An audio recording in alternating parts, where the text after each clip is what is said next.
Well, welcome everyone to Legends of Business News, SABEW's new conversation series with pioneers in business journalism. I'm Caleb Silver, the president of SABEW and the editor-in-chief of Investopedia. I'd like to welcome SABEW members and guests to tonight's event. And if you're just meeting us for the first time, SABEW is the Society for Advancing Business Editing and Writing. We're a nonprofit organization dedicated to advancing business journalism, and we've been around since 1964, so we know a few legends in our industry. I'm so thrilled about tonight's conversation with one of those legends, and I've been looking forward to this for such a long time. Carol Loomis worked at Fortune for 60 years before her retirement in 2014 at the age of 85. And she helped define the magazine and set the standards for excellence in business journalism. She helped launch the very first iteration of the Fortune 500 list in 1955. She wrote hundreds of stories for the magazine, dozens of cover stories, and mentored so many journalists along the way. A lot of them are with us here tonight. She's won all the big awards in our industry, including the Loeb Award and SABEW's own Distinguished Achievement Award, but her true legacy is the excellence, the true excellence of her work and the joy she brought to so many of her colleagues she worked with over the years. I know a lot of them are on this conversation series tonight. We're so happy to have you with us. I understand that members of Carol's family are here as well. We're so happy to have you here. Thank you for your part in helping create this legend and being around it. What an honor for us to have you with us. I brought in an ace to have this conversation with Carol, a legend in her own right. Stephanie Mehta is the editor-in-chief of Fast Company and the newly named CEO of Mansueto Ventures. So congratulations, Stephanie. Delighted to have you here with us tonight. And you worked at Fortune for 14 years, many of those right down the hall from Carol. And if you were like me, anytime you walked past her office, you kind of tiptoed past to see what was going on with the stacks of reports and all the magazines in there and all the newspapers. It was like a shrine in there. And I would just walk real slow when I walked past it. But now you're the boss at Mansueto Ventures. You've been the editor of Fast Company. You've worked across our industry, Stephanie. So happy to have you here as part of this conversation as well. And before I hand the mic over to you, however, we do have a special message from a very special guest and a huge fan of Carol Loomis's. We all are big fans, but this guy's a big fan. When he caught wind that SABEW was having this conversation and including her in our Legends of Business News interview series, he wanted to send a video message. He picked up his iPhone and he sent me a message, and I'd like you to play it now if we can, please. Hi, Stephanie. If the subject is business, you've really picked the right person in Carol Loomis. She knows the subject forward and backward. I don't know what there was in the water at Cold Camp, Missouri, where she grew up, but I'd like to get the rights to that water because if I can package and sell it, I could become rich. Yeah, I think he needed a little help becoming rich, but Warren Buffett wanted to send a message in, and there it is. I know you guys have a long-standing friendship, and he was delighted to know that we were doing this. I'm not going to take any more of your time. I'm grabbing a glass of wine here. I'm going to sit back and enjoy this conversation with Carol Loomis, someone I've admired for such a long time. Thank you, Carol, for being here. Thank you, Stephanie, for doing this. Thanks to the SABEW crew for putting this on. And folks, let's enjoy a legend of business news, Carol Loomis. Thank you so much, Caleb, for that great introduction. And of course, thank you to Warren Buffett. It's always a little intimidating for me to interview a journalist, but it's especially intimidating to interview a journalist who is renowned for leaving no stone unturned before she conducts an interview or sits down to write a story. We're so lucky to have Carol Loomis with us this evening, and we're also lucky that we'll have a chance to hear from you and have you ask your questions toward the end of the conversation. So if you have a question for Carol that we don't get to in our Q&A, please drop it in the chat, and we will definitely try to get to as many questions as we can. Carol, it's so wonderful to see you. How are you this evening? Oh, well, I'm fine, Stephanie, and so nice to be here and being interviewed by you. I'm honored. We've got a lot of ground to cover, and so we'll try to whiz through your career as quickly as possible. But I did come prepared. I did read just about everything I could about Carol Loomis before I got here, and of course I've read your collected works since I became interested in journalism. Now, you were an admirer of Time and Life magazines when you were a journalism student. How did you become interested in Fortune and business journalism? It was sort of around about my getting interested. First of all, I read a very, very good speech by a Fortune editor that had appeared in some business magazine. And he made the place sound like a heaven to be at. Secondly, I was working at this point in Newton, Iowa for the Maytag Company as editor of a house organ. And while I was in Newton, I had a boyfriend who read Fortune, and that naturally got me interested in it as well. And so I sort of shifted my interest in working for Time Inc., which had always been there from Time and Life to Fortune, and particularly when that is the only one that eventually offered me a job. So it was a marriage made in heaven for me. Once you got to Fortune, what was it about the subject matter that you found so compelling? What was it about what you were researching and ultimately writing about that captured your imagination? Well, of course, first I was struck by how little I knew about the subject and how much I had to learn. And I realized that I was surrounded by wonderful journalists who could help me to understand.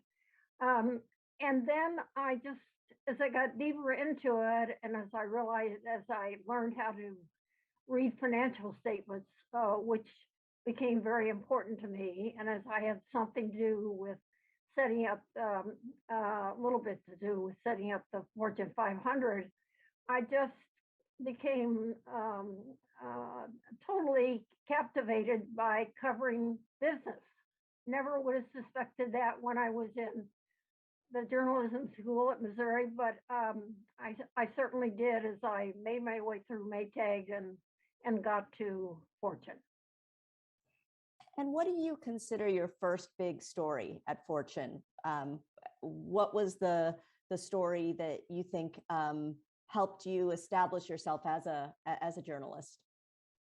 Well, don't forget that I spent a lot of years at Fortune working in the sort of a starting job as a researcher before I got to actually write a story. And then I was very surprised by the managing editor calling me in and telling me he was going to ask me to start writing for the investment column. We were starting a new investment column. And now you're asking me my first really important story. Well, it was about Wells Rich Lawrence, and the reason it was important is that, first of all, it was one of my first stories, and secondly, when I turned in my first draft, my managing editor liked it so much that he circulated it to the staff, and I couldn't get over that. And I don't think the staff could either. But anyway, maybe the Wells Rich Lawrence story was my first most memorable story. But after that, I got deeply into other kinds of business stories. Was there something for you about the ability to tell stories in magazine form, what people now call long form, that really appealed to your style of reporting and writing? I mean, while you were coming up, there were obviously newspapers covering business, there was radio, there were lots of places where you could have, done a lot of quick hit type of journalism. Was there something about magazines that appealed to you, even going back to your journalism school days, where you were clearly drawn to Time and Life? Well, I was drawn to the idea of a magazine career, and I was just lucky to be able to get an offer at Fortune, and I began to think that Fortune was the ideal avenue for telling a business story, because we were given lots of time to research a story. We were allowed to travel to wherever that was. And then we had wonderful editors stepping in and helping us produce really good stories. So I still think that is an ideal way to tell a business story. whenever I speak to aspiring business journalists, as I say, I've always said I encourage them to read the collected works of Carol Loomis, in part because your stories are actually a really good roadmap for reporting. Everything is meticulously sourced, and you kind of take the reader along with you as you are revealing information. Would you consider that style of writing, was that sort of a Fortune House style when you started writing for Fortune, or is that a voice that you developed over the years for your own journalism? Well, I think the atmosphere was there. Fortune had many great journalists when I joined it, had many great art people. So I think they deserve the reputation for telling a story right. I sort of leaped on the bandwagon and tried to do it, and I probably was, I certainly wanted to do as much reporting as I could, and I sometimes probably overdid it. But how do you know what you don't need to know until you know it? So anyway, I came into a great heritage, and it just made to order for me. Yeah. Who was your Carol Loomis? If you were the Carol Loomis to so many generations of journalists who look to your work and look to you as a mentor, who helped shape you as a journalist in your years at Fortune? Well, the first editor that did most of my stories, or my first manuscripts, was the editor on them, was Dan Seligman, who was just a wonderful, wonderful editor, and certainly someone who taught me all sorts of things. I remember him telling me once, "Don't use that pompous word, be idiomatic." And so I think that's wonderful advice. And I was lucky enough to have Dan for my editor during very many of my early stories. And then I had other editors, all of whom seemed good to me. And I still believe that one of Fortune's secrets was great editors. Yeah. It's been interesting to see modern popular culture capture what they perceived the workplaces and newsrooms of the 50s and 60s to have been like. If you look at television shows and movies, newsrooms of the 50s and 60s are portrayed as places without boundaries. How does the pop culture portrait of Time Inc. of 50 years ago sort of square with your memories? Well, I guess it never seemed like pop culture to me. I was amazed by this place that I was in, and by the morgue, which we had at the time, and that was so wonderful. And I just thought I had landed by all sorts of accidents in just the highest place I could imagine. And so I don't think that I thought about it in terms of pop culture at all, because it didn't seem that way to me. Yeah, I'm thinking a little bit about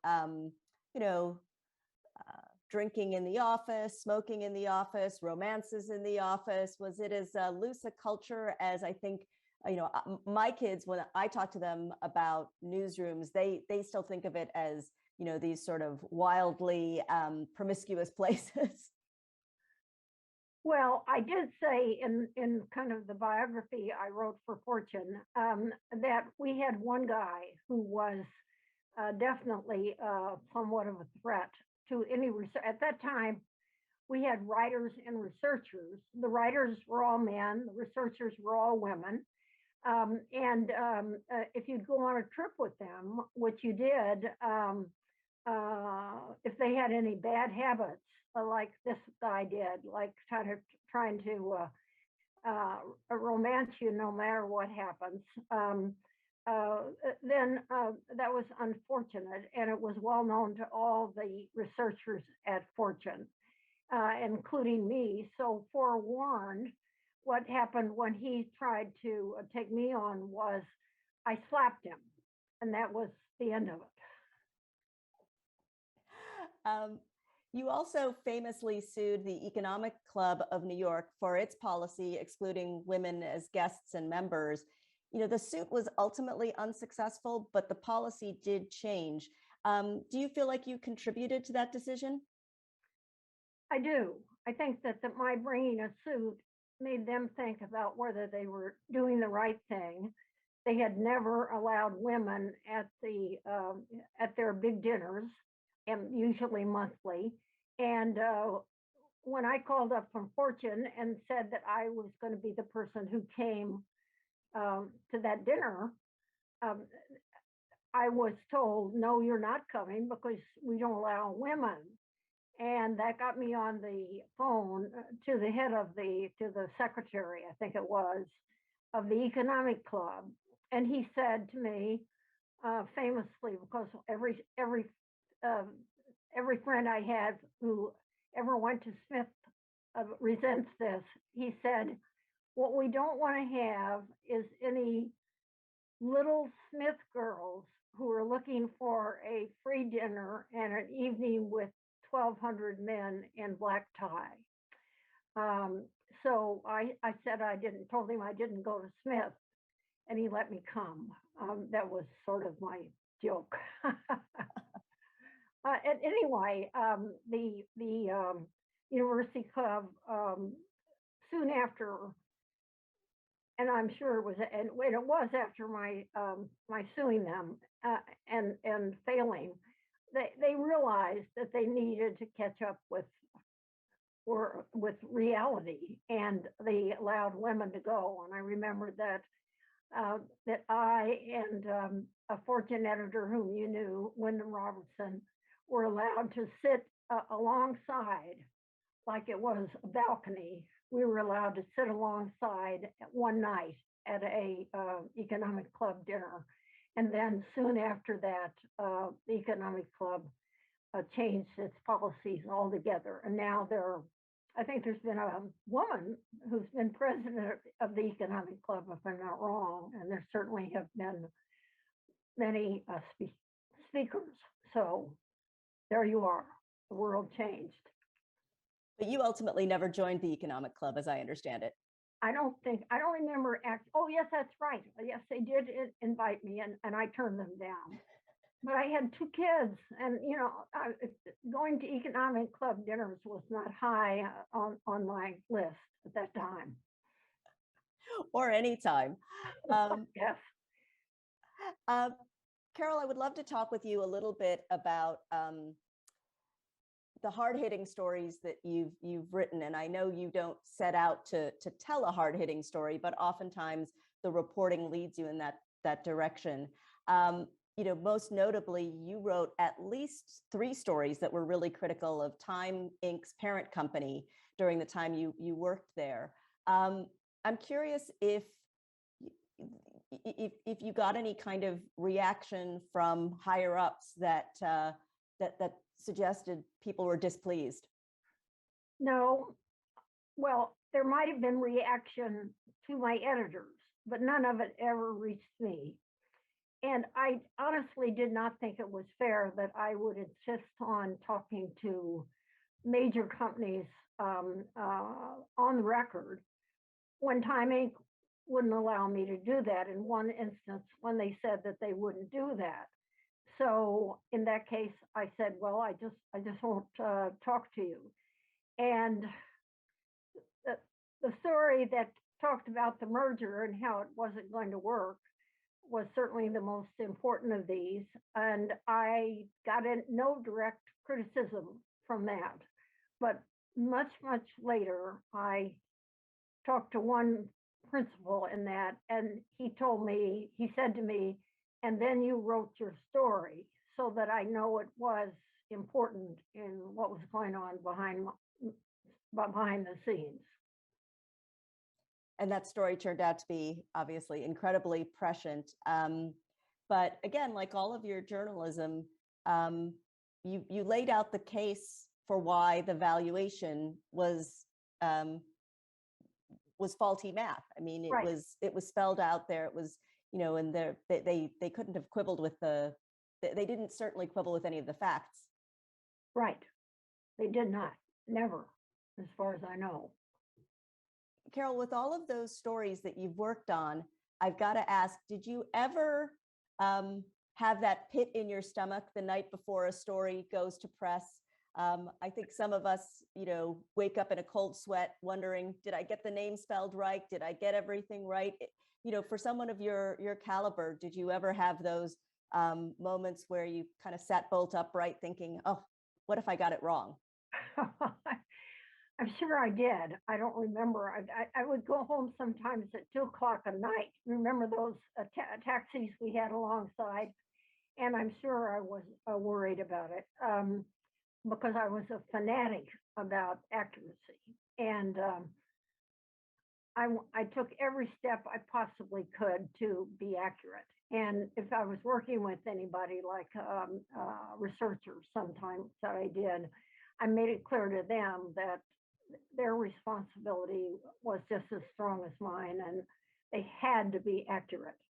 That didn't keep me from making a mistake or two, but nevertheless, I tried hard. Just a reminder to everybody that we're going to have some time for questions for Carol. And actually, there's a really good question from George Manis in the chat that I'm going to ask, because it's a variation of a question I was going to ask, which is, what are your thoughts about the impact of your 1966 story, The Jones Nobody Keeps Up With? I read how it is credited with publicizing the idea of a hedge fund and maybe even coining the term hedge fund. Well, as you sound like you know, I have never known whether that was true or not, whether I coined that term. But I did do an important story about A.W. Jones and his hedge fund, which I think I used those words in that. And it was very important in the sense that so many other Wall Streeters who really didn't know much about this animal went out and started their own hedge funds. And so that story became very important in the history of hedge funds, I think. Yeah. Carol, you mentioned that, Time Inc. or Time Warner was not going to go on the record with you for your reportage about the AOL Time Warner merger. I think that a lot of us on this call have gone multiple rounds with corporate PR. In your time as a journalist, do you feel like the public relations apparatuses at companies has become even more professionalized and at the risk of sounding cheeky about it, less aligned with assisting journalists and more intent on blocking access and trying to say, well, let's just do this on background, as opposed to the way that you've been raised as a journalist, which is let's sit down and have an on the record conversation. And I'm not going to do quote checks. I'm not going to give you the right to do take backs. Over the course of your career, did you find the relationship between business journalist and corporation to get trickier? I think I did. And I also know that if the story was important enough, you had to do it anyway, no matter what they said.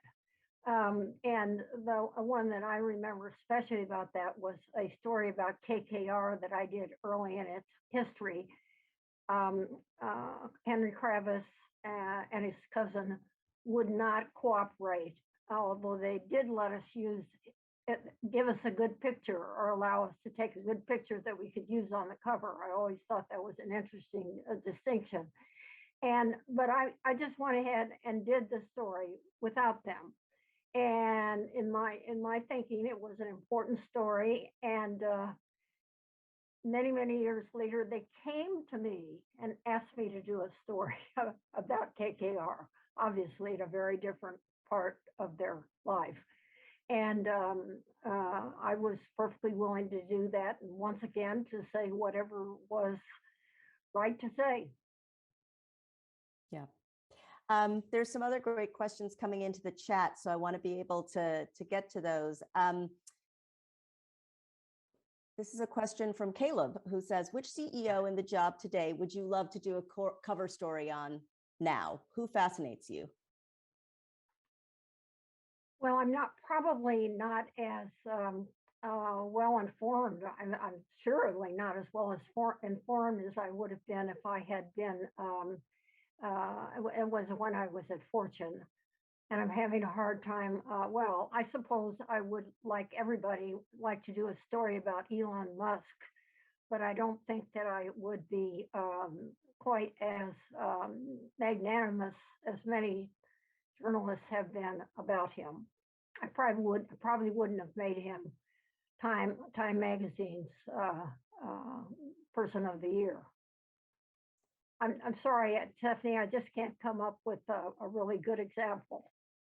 No, that's all right. And Time has put villains on its cover before as Person of the Year. So it's not all to use Carol Loomis. It's not all the glory of Elon Musk.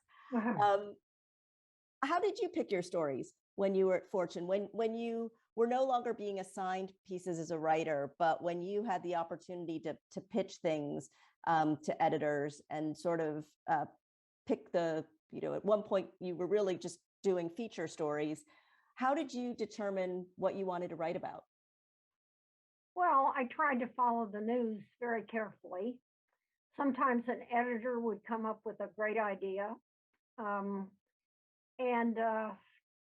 sometimes I would get very seldom, but I would get a letter in the mail that was very helpful. I know I got a letter on Fireman's Fund that was from a mole at Fireman's Fund, and which was owned by American Express, and I did a big story about that, and they hated it. So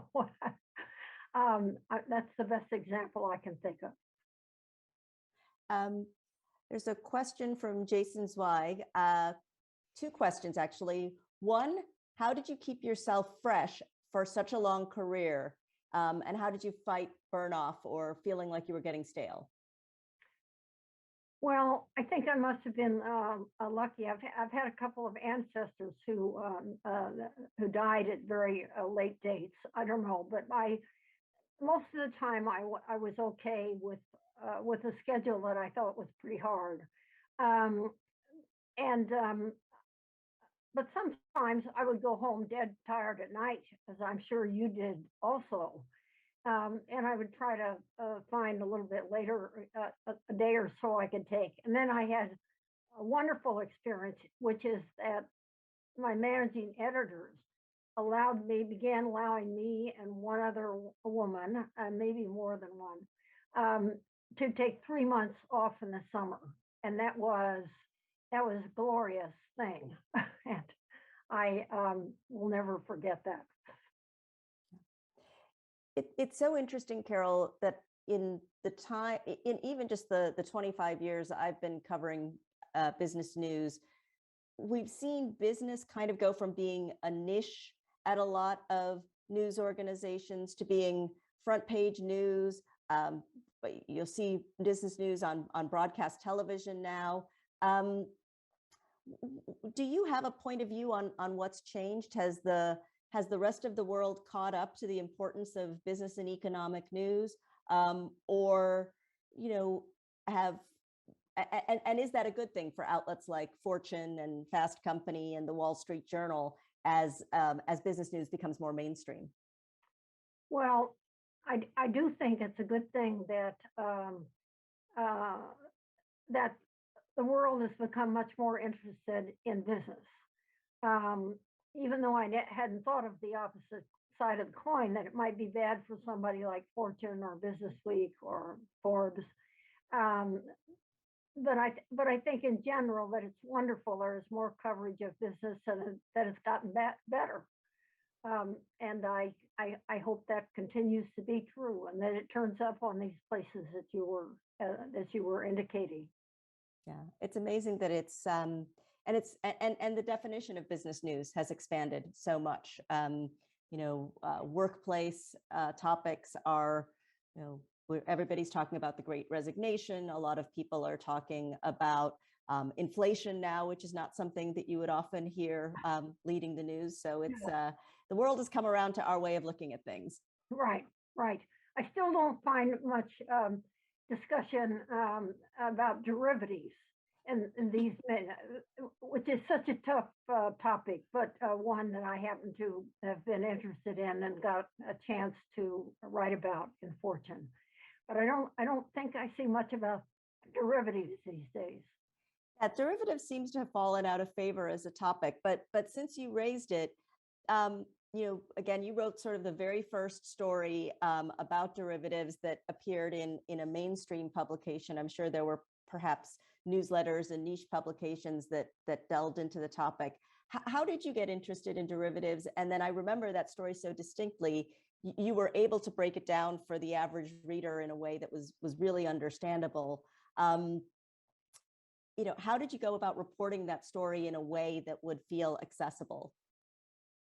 Well, derivatives had become a hot topic, although you seldom found much elaboration and detail about them, and it was apparent that they weren't well understood. So that struck me as an ideal spot for Fortune to get into, a topic for it to get into, and I myself was interested in learning, and I was willing to take it on. And I just interviewed everybody I could find who had something to say about derivatives or could give me a good example.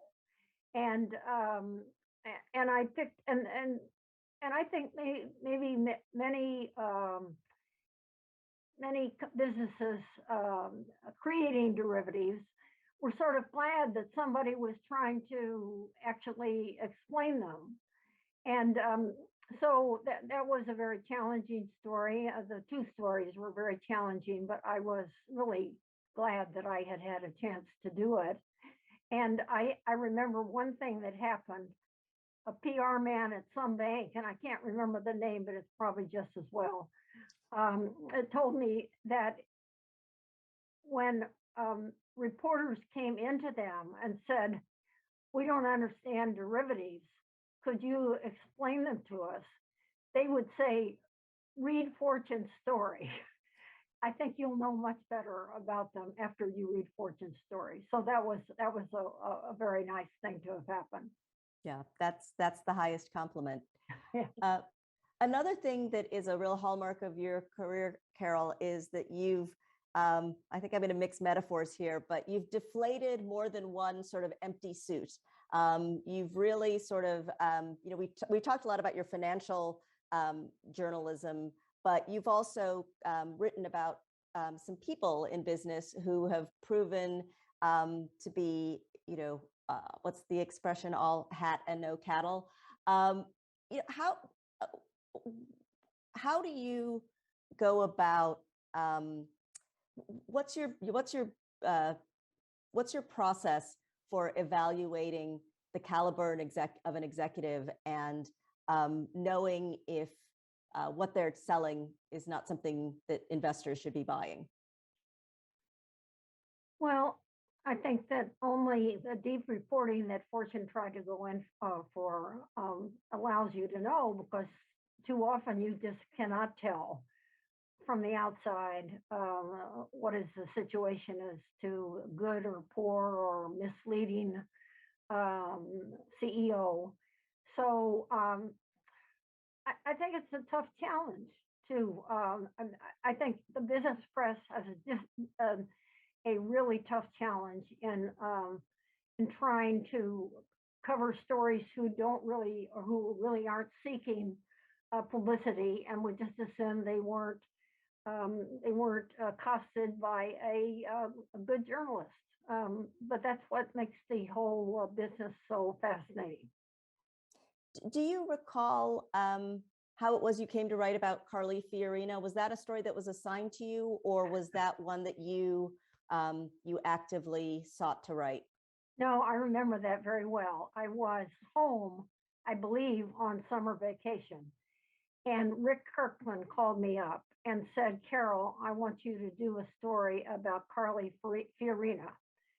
He said, most people really don't understand that story very well. They don't know whether she is great or a disaster. And we would like you to take on this subject. I always thought that maybe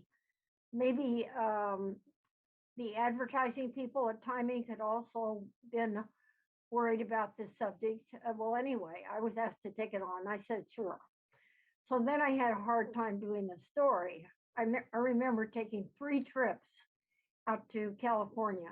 And it wasn't until I took the 3rd one that I realized what the story, that I could hang it on, which was that they themselves in their prospectus had made assertions about what was going to be happening by the time I was writing this story, and they were not producing anything like that. So I knew right then that while I was on that plane that I had my lead.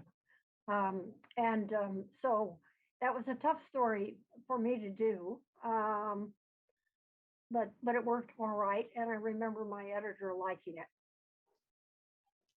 And it had quite an impact on the investors. I mean, they looked at the company in a new light, and the management team in a new light. Right, and she didn't hang around long thereafter, but certainly they did not agree. They did not think or said that that stories about HP had any effect. Do you think that in particularly in the magazine world, where, typically people want to see covers that are uplifting, they want to see figures they can admire in a lot of cases, that we're not hard enough on business figures, that there's been in part because founders like Elon Musk have their own followings and have made so much money and are such figures of admiration for a new generation.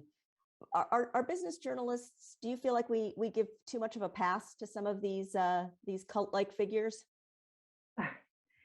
Well, I'm not sure I know about this for sure now, because I'm not in my mind thinking at every moment about what should be my next story and what should I be suggesting to the managing editor. So I think I have to pass on that one. Sorry. No, that's okay.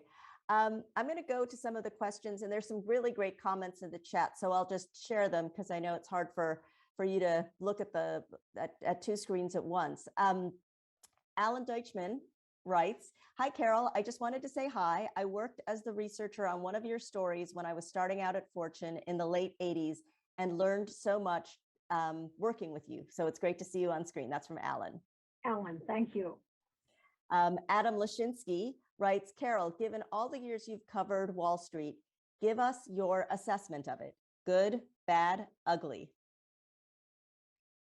I certainly don't think it's ugly. I think it's good material for business journalism or business journalists. But I think it plays an important role, and I think it does ugly things at some time, but that practically everybody does. So I don't think that should be necessarily held against Wall Street. I don't think it's bad at all. I think that a lot of investors are too much interested in short-term trading, but that's inevitable. My colleague from Fast Company, Ainsley Harris, actually asked this question better than I just attempted to. So I'm gonna try it again with her version, Okay. Which is that CEOs are celebrities today as much as corporate executives. How can the press cover them in this dual role that they play while still holding them to account? Well, I think that's an ideal situation for a Fortune, and it's for business journalists, is to to go deeply into that subject and find out what the truth is, and either say that it's bad or that it's good. And so I don't know. I don't know that anybody but business journalists can actually carry out this work. That's it's a good rallying cry. Ellen Kratz asks, Carol, what do you see as the biggest issue in corporate governance today?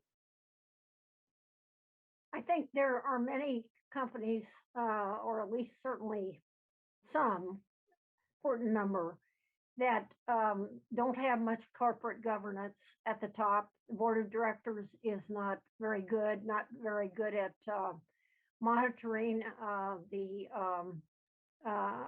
the CEO, and that it's unfortunate. And why do I keep coming back to this? Again, this is a real opportunity for business journalists. Do you have a take, Carol, on whether the push to separate the CEO from the chairman role, which became kind of a trendy thing a few years ago, has been effective as a governance tool? Do you think that's something that has helped? And what are some of the other things that you think boards can do? Well, I just think that boards ought to see themselves as representatives of the shareholders and do that job well and carefully. And I don't have an opinion about the CEO and chairman. I think that probably has worked okay, as it should, when they were separated. But I'm sure that there have been internal problems, arguments, because this was a phenomenon that was out there and put into effect. We have a question from Koyuchi. Koichi asks, Carol, what do you remember most about your time as a student at the Missouri School of Journalism, and how did Mizzou shape your career as a journalist? Well, I have to give you just a tiny bit of background here. When I graduated from high school in this small town I came from, I went to Drury College, what's now Drury University in Springfield, Missouri, because my mother and all of her brothers had gone there. And then my interest in journalism just kept on growing, and I realized I needed to get to the University of Missouri. And so I transferred before my junior year and finished out at what we called the J School. And it was wonderful. It taught me so much. I truly believe that it's the best journalism school in the country, though I'm sure there are people in the audience already arguing with me on that. But Missouri is famous for its journalism school, and certainly in my case, it was the right place for me to be as I was trying to move from college into getting a job. Had you declared a major at Drury? At Drury, I had not, because you didn't have to declare a major until your junior year, and I did not have a major. I took a lot of econ and history courses. That's about all I can remember about it. It's a fine school, and it's still better even now. Yeah, and you're a member of the Hall of Fame there, I believe. Well, I believe that's right too. Some intrepid researcher will fact check us, Carol. And when you were at Missouri, did you write for the school paper? Did you write for a school magazine? How did you work your muscle while you were at school? Well, I did a little bit for the school newspaper, but I did not do much. And I took every magazine course, every course that had anything to do with magazines, because I really thought I belonged more at a magazine than I did as at a newspaper. And fortunately, that worked out well for me. They do both. They do a good job on both ends. But I was lucky to bear down whenever I could on courses that had something to do with magazines. Carol, as I'm recalling your time at Fortune, one thing that struck me in watching you work was how closely you worked with the art and photo and design departments. That very often you had an idea for how to illustrate a story, and you would sometimes incorporate the illustration into the lead of your piece, which is not something a lot of business journalists do. Was that something that, again, you had observed other writers at Fortune do, or was that something that you just enjoyed, that you liked that collaboration with the visual storytelling? Well, I think that was accidental on my part, but I think I was aware that Fortune had a great art department, great photography department, and in so many cases it made sense for it to be used, even though that was stealing words from the writer. But nevertheless, I was in favor of that. We have time for two more questions. Ann Harrington, hi Ann. Ann asks, Carol, if you could have a conversation with your younger self as you were starting your time at Fortune, what advice would you give? Wow, that's an interesting question. Well, I think I would still give the same advice I tried to follow myself, which was to realize that I was surrounded by people that who knew a lot more than I did, and by editors who were very good and should be listened to when they pointed out something. And I tried in every way. I remember one time asking one of the senior writers with whom I'd gone on an interview, which was one of the great things that happened to us. I remember saying to him, quite stupidly, "Oh, can you tell me how I go about getting as smart as you?" And he laughed, because that's really a stupid question. But I realized that part of what is just getting older and picking up every fact that you possibly, every idea that you can from other people around you about how to get smarter. So that's the best answer I can give you. Thanks, Carol. The last question I have is actually Jason Zweig asked a version of it as well. I'll ask my question and then I'll ask Jason's. I was going to ask you to regale us with the story of the 2 dates you went on with Ty Cobb, and then Jason asks, did Ty Cobb have any redeeming qualities? Well, I'm not. Did he have any redeeming qualities? Well, he asked me for a date, so I guess I have to include that. But well, it happened because I had been on a quiz show, and I had answered a few questions about baseball. I got some wrong. I remember that when I finally met him, he was horrified that I didn't know the number the shortstop was assigned. But anyway, that's why he had his nephew call me up and say, Ty Cobb would like to meet you. And I was enough of a baseball fan to be floored by that.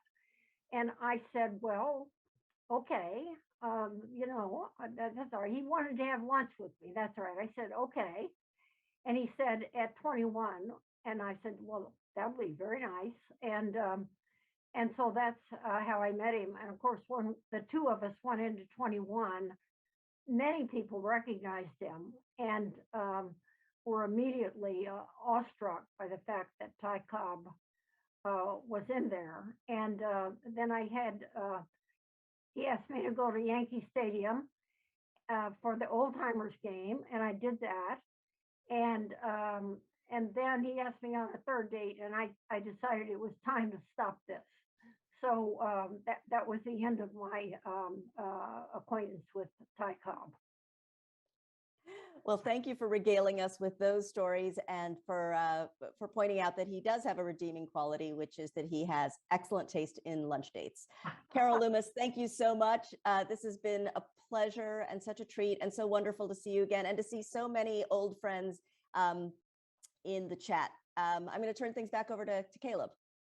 Thank you, Stephanie. That was so delightful. Such a great conversation. Stephanie, Mehta, we appreciate you doing this so much. I couldn't think of a better person to have had this conversation with, a true legend. And Carol, you are absolutely delightful and so inspiring. I know I got so much out of this, and folks on the chat, it was great to see so many old friends and colleagues joining in for this, because we're all here to honor you. We really, really do appreciate it. So thank you very much. And really an honor for us. And on behalf, thank you. Think very highly of SABEW, so that's great to be here and get this honor. Thank you so much. And on behalf of SABEW, thank you for joining us today and tonight. 2 years ago, folks, we lost one of our own, Shauna Antunes. And Shauna was a SABEW board member, and she held executive editor roles at Fortune, at Quartz, at CNBC Digital, and at CNN Money, where I met her. We established a women leadership program in her name here at SABEW. Some of the fellows are on the call today. I know they were watching you, Carol. So inspired to hear from you. And if you want to find out more or you want to donate, go to sabew.org or the link on the screen there. That's the Shauna Fund, we like to call it. She's still so close to our hearts and such a special person and such a special journalist. So thank you for thinking about her at this time. And thank you so much, everybody, for joining us for Legends of Business News. We got another one coming up in February. I'm not going to say who it is yet, but I'm super excited. It's going to be very hard to come even close to what we've done here tonight with Carol Loomis. And our first conversation, in case you missed it, was with Myron Kandel, the legendary business journalist. I think he was on tonight's call as well, my hero as well. So many heroes that we have to honor. We look forward to doing more of these series throughout the year. So stay tuned to what's going on at SABEW to find out what's up with our Legends of Business News interview series. We got our spring conference coming up. We have our ongoing webinars that we're constantly doing. A lot going on at SABEW, so check us out at sabew.org. And thank you again for joining us. And thank you, Carol Loomis, for being here with us tonight. It was wonderful. Thank you, Stephanie. Oh, thank you, Carol. Have a great night, everyone. Okay.